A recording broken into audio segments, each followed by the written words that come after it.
JFT Hindi मार्च 11। बोझ को हल्का करना।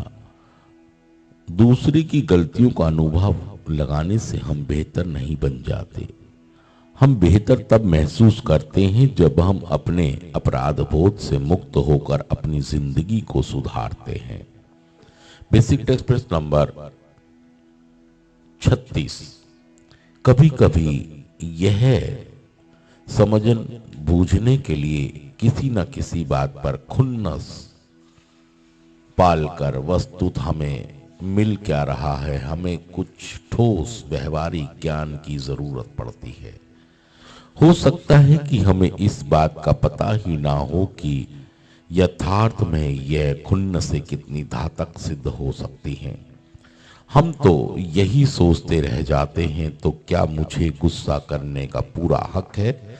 अथवा अगर एक दो बातों को लेकर मेरे मन में किसी प्रकार का द्वेष है भी, तो क्या इससे किसी को कोई हानि तो नहीं हो रही?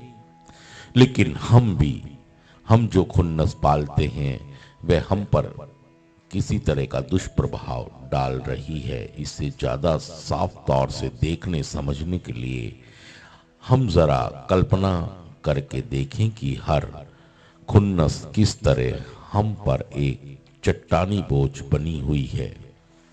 एक छोटी सी भी जलन, जैसे कि किसी का गलत तरीके से कार चलाना, एक अकड़ के समान है। दोनों के एक समूह के प्रति नफरत पालने का परिणाम एक भारी चट्टान को ढोने के रूप में सामने आ सकता है। अगर हम वाकई अपनी हर खुन्नस के लिए पत्थर के बोझ के कारण थक जाएंगे, तो जल्दी ही हम उस सच्चाई में हमारा बोझ जितना ही भारी होगा, उसे उतार फेंकने के लिए हमें सारे प्रयास भी उतने ही ईमानदारी से करने होंगे।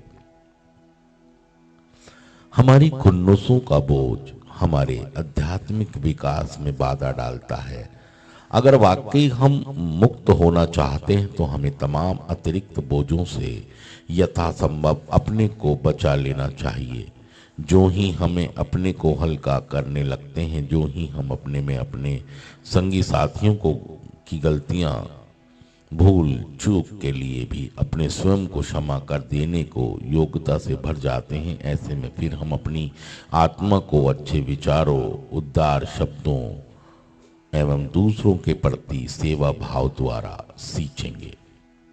सिर्फ आज के दिन मैं अपनी आत्मा से हर प्रकार की खुन्नस के बोझ को दूर करने का उपाय करूंगा। थैंक यू दोस्तों, शुक्रिया सुनने के लिए।